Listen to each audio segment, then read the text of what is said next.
Life లో కొన్ని journeys మనం ప్లాన్ చేస్తాం, కానీ కొన్ని జర్నీస్ మనల్ని పిలుస్తాయి. నా తిరుపతి జర్నీ కూడా అట్లాంటిదే. అరుణాచలంలో ఉన్న మహాశివుడి దర్శనం కంప్లీట్ చేసుకొని ఆయన ఆరాధ్యుడైన శ్రీ మహావిష్ణువు అవతారంలో ఉన్న వెంకటేశ్వర స్వామి దగ్గరికి నా నెక్స్ట్ జర్నీ స్టార్ట్ అయింది. నిజం చెప్పాలంటే నేను తిరుపతి చాలా సార్లు వచ్చిన, కానీ ఎప్పుడు తిరుమల వెళ్ళాలని సీరియస్ అనుకోలేదు. ఈసారి కూడా ప్లాన్ లో లేదు. అరుణాచలంకి స్టార్ట్ అయ్యే ముందు రోజు నా ఫ్రెండ్ తో నార్మల్ గా డిస్కస్ చేస్తున్నా. సడన్ గా తిరుపతి గురించి టాపిక్ వచ్చింది. అప్పుడు అనిపించింది మనం తిరుపతి కూడా వెళ్దాం రా అని. కొన్ని డెసిషన్స్ మైండ్ తో తీసుకోము, హార్ట్ తో తీసుకుంటాం. అది అట్లా స్టార్ట్ అయింది తిరుపతి జర్నీ.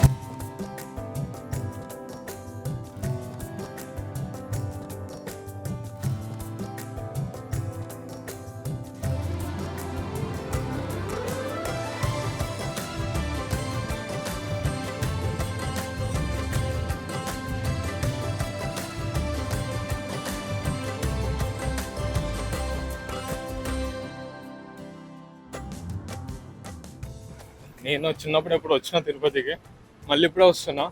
ఆ బస్ ఎక్కి వచ్చినా డైరెక్ట్ తీసుకొని వెళ్ళిపోతున్నా ఉన్నాడు. నాకు డౌట్ వచ్చింది. ఆ చెక్ పాయింట్ దగ్గర రాగానే స్టెప్స్ అన్నా కదా అంటే, అరే మర్చిపోయినా అని చెప్పేసి మళ్ళీ దింపేసాను. రిటర్న్ వెళ్తున్నా ఇప్పుడు మళ్ళీ. అరుణాచలం నుండి తిరుపతి రీచ్ అయ్యాక ముందుగా బ్యాగ్స్ అప్ అయిపోయిన. ఆ తర్వాత అలిపిరి మెట్ల నుండి తిరుమలకి స్టార్ట్ అయినా. Almost 4 to 5 hours journey. కానీ అది జస్ట్ మెట్లెక్కడం కాదు, ప్రతి మెట్టు ఒక థాట్ ని తగ్గిస్తుంది, ప్రతి అడుగు ఒక సైలెన్స్ ని పెంచుతుంది. మైండ్ లో ఒకటే ఉంటది, నెక్స్ట్ స్టెప్. మనం నేచర్ కి ఎంత దూరం అయిపోయినామో ఇట్లాంటి అడవుల్లో నడుస్తుంటే తెలుస్తుంది. చెట్ల మధ్యలో నడవడం, ఆ చెట్ల నుంచి వీచే చల్లటి గాలి, చిన్న చిన్న జంతువులను చూడటం, ఇవన్నీ చిన్న చిన్న థింగ్స్ లాగానే అనిపిస్తాయి, కానీ మన మైండ్ కి అవి మెడిసిన్ లాగా వర్క్ అవుతాయి. చాలా రోజుల తర్వాత నా మైండ్ కంప్లీట్ గా పీస్ఫుల్ గా ఫీల్ అయింది. మధ్య మధ్యలో గోవిందా గోవిందా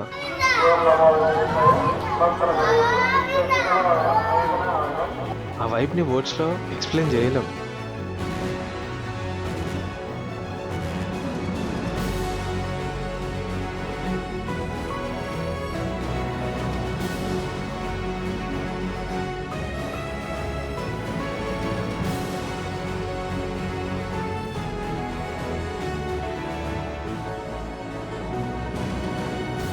తిరుమల రీచ్ అయినాక బ్యాగ్ కలెక్ట్ చేసుకుని లాకర్ రూమ్ తీసుకుని ఫ్రెష్ అయినా.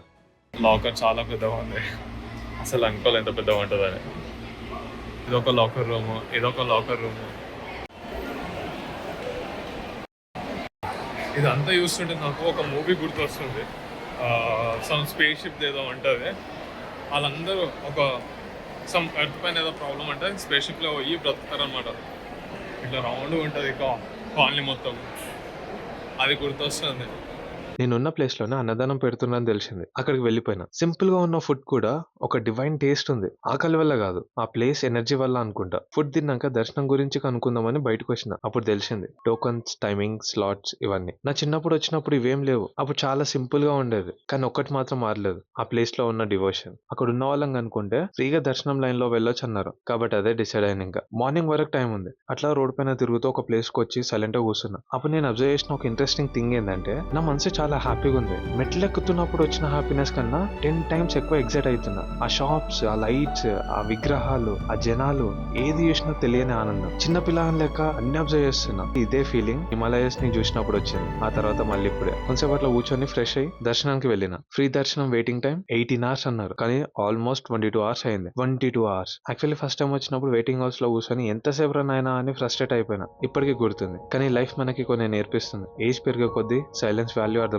ఫ్యూ మంత్స్ నుండి సైలెంట్ గా ఉండడం నేర్చుకున్నా. అందుకే ఈసారి ఫోన్ లేదు, డిస్ట్రాక్షన్ లేదు, జస్ట్ సైలెంట్ గా కూర్చున్నా. చుట్టూ ఎంత మంది ఉన్నా నా మైండ్ లో మాత్రం కంప్లీట్ సైలెన్స్. అట్లా టైం గడిచిపోయింది. ఫైనలీ ఆ మూమెంట్ వచ్చింది, దర్శనం. అది మ్యాజికల్. నిజంగా చెప్తున్నా, ఆ ఫస్ట్ గ్లింప్స్ నెక్స్ట్ లెవెల్. అసలు ఎంత మంది ఉన్నా, ఎంత రష్ ఉన్నా, స్వామిని చూసి ఆ ఒక్క సెకండ్ టైం స్లో అయిపోతుంది. నాకు తిరుపతి ఎప్పుడు స్పెషల్ అనిపించలేదు, కానీ ఈసారి చాలా స్పెషల్ అనిపిస్తుంది. ఇంట్రెస్టింగ్ థింగ్ ఏంటంటే, నాకు వెంకటేశ్వర స్వామి గురించి అంతగా తెలియదు. పూజల గురించి గానీ, అలంకరణ గురించి గానీ అసలు ఏం ఎక్కువ తెలియదు. కానీ దర్శనం అయినాక నా మైండ్ లో ఒక కన్ఫ్యూజన్. ఎందుకు నేను ముందు చూసిన స్వామిలా కాకుండా ఈసారి డిఫరెంట్ గా అనిపిస్తుండని ఏమోలని బయటకు వచ్చేసిన. ఆ తర్వాత తెలిసింది నేను దర్శించుకుంది అలంకరణ లేని బాల రూపంలో ఉన్న స్వామిని అని. అది విన్నాక చాలా హ్యాపీ ఫీల్ వచ్చింది. నా ఫ్రెండ్ తో ఈ మాట చెప్పినప్పుడు ఒకటే అన్నది, ఆ రూపంలో ఉన్నప్పుడు దర్శించుకోవడం అంటే అదృష్టం ఉండాలని. ఆ మాట విన్న తర్వాత నా హ్యాపీనెస్ ఇంకొంచెం పెరిగింది. కొన్ని ఎక్స్పీరియన్సెస్ మనం ప్లాన్ చేసుకోలేం. అవి మనకు దొరికితే అది కోఇన్సిడెన్స్ అనాలా, బ్లెస్సింగ్ అనాలా తెలియదు. కానీ ఆ రోజు నేను చూసిన రూపం రూపం నా జర్నీని ఇంకొంచెం మెమొరబుల్ చేసింది. దర్శనం తర్వాత టెంపుల్ ముందు చాలా మంది సైలెంట్ గా కూర్చొని ఉన్నారు. చాలా మంది ఫ్యామిలీస్ తో వచ్చిండ్రు, పెద్దవాళ్ళు ఉన్నారు, సోలోగా వచ్చిన వాళ్ళు ఉన్నారు. అందరు ఒక పీస్ కోసం వచ్చినట్టు అనిపించింది. నాకు కూడా అక్కడే ఉండాలనిపించింది. రూమ్ కి వెళ్ళడం ఎందుకు, ఇక్కడనే పడుకుందామని ఫిక్స్ అయినా. ఇంకా చీకటి కాలేదు. అట్లా టెంపుల్ సరౌండింగ్స్ లో తిరుగుదామని చెప్పి అట్లా అని తిరుగుతున్నా. జనాలు తక్కువ ఉన్న ఒక కామ్ ప్లేస్ కనిపించింది. నైట్ పడుకోవడానికి పర్ఫెక్ట్ అని అనుకున్నా. నిజం చెప్పాలంటే దేవుడు అంటే నమ్మకం ఉండకపోతుండే, లాజికల్ గా ఆలోచిస్తుండే, అంతా పూజలు చేయకపోతుండే, అసలు ఏది నమ్మకపోతుండే. కానీ లైఫ్ లో కొన్ని మూమెంట్స్ ఉంటాయి, అక్కడ సైన్స్ కన్నా లాజిక్ కన్నా ఫీలింగ్ స్ట్రాంగ్ గా అనిపిస్తుంది. టెంపుల్స్ కి వచ్చిన వాళ్ళని అబ్జర్వ్ చేస్తే చాలా రకాలుగా మనుషులు ఉంటారు. కొందరు హాలిడేస్ కోసం వస్తారు, కొందరు లైఫ్ బెటర్ అవుతుందేమో అనే హోప్ తో వస్తారు, ఇంకొందరు ఆయన ఉన్నాడు, ఆయన చూసుకుంటాడు అని నమ్మి వస్తారు. ఫెయిత్ అనేది లాజిక్ తో ఎక్స్ప్లెయిన్ చేయలేం, ఎక్స్పీరియన్స్ తో మాత్రమే అర్థమవుతుంది. ఇట్లాంటి వాళ్ళని మూర్ఖులు అనుకున్నా పర్లేదు, కానీ కాలం అన్నిటికీ ఆన్సర్ చెప్తుంది. లైవ్ ఎగ్జాంపుల్ నేనే. లైఫ్ మనిషిని స్లోగా మార్చేస్తుంది. ఈ రోజు నేను ఒకటి మాత్రం కాన్ఫిడెంట్ గా చెప్పగలను, నువ్వు తిరుపతికి ఎట్లొచ్చినా సరే, స్ట్రెస్ తో వచ్చినా, కన్ఫ్యూజన్ తో వచ్చినా, బాధతో వచ్చినా, ఆ ప్లేస్ ఎనర్జీ నీలో ఉన్న నెగిటివిటీని కొంచెమైనా బ్యాలెన్స్ చేసి పంపిస్తుంది. అది భక్తి వలన, ఆ ప్లేస్ లో ఉండే వైబ్రేషన్స్ వలన, లేదా మన మైండ్ కామ్ అవడం వలన, రీజన్ ఏదైనా సరే, ఆ పీస్ మాత్రం నిజం. ఈ తిరుపతి జర్నీ నాకు దర్శనం కన్నా ఎక్కువగా నాతో నేను గడిపిన టైం లాగా అనిపించింది. సైలెన్స్ ని ఎంజాయ్ చేయడం, వెయిట్ చేయడం, అబ్జర్వ్ చేయడం, ఇవన్నీ మళ్ళీ నేర్పించింది. లైఫ్ లో ప్రెషర్ ఎక్కువ అనిపించినా, మైండ్ టైర్డ్ అయిపోయినా, ఒక్కసారి సోలోగా ఇట్లాంటి స్పిరిచువల్ జర్నీ ట్రై చేయండి. మేబీ ఆన్సర్ దొరకపోవచ్చు, కానీ పీస్ మాత్రం తప్పకుండా దొరుకుతుంది. తిరుపతికి వెళ్ళాలన్న థాట్ ఇచ్చిన నా ఫ్రెండ్ కి థ్యాంక్స్ చెప్తూ ఈ వీడియోని ఇక్కడికి ఎండ్ చేస్తున్నా. మీరు ఎప్పుడైనా తిరుపతిలో ఇట్లాంటి పీస్ఫుల్ ఎక్స్పీరియన్స్ ఫీల్ అయినరా? కామెంట్స్ లో చెప్పండి. వీడియో నచ్చితే లైక్ చేయండి, మీ ఫ్రెండ్స్ కి షేర్ చేయండి, అండ్ సబ్స్క్రైబ్ కూడా చేసుకోండి. మళ్ళీ ఇంకో మంచి ట్రావెల్ జర్నీతో కలుద్దాం. గోవిందా గోవిందా.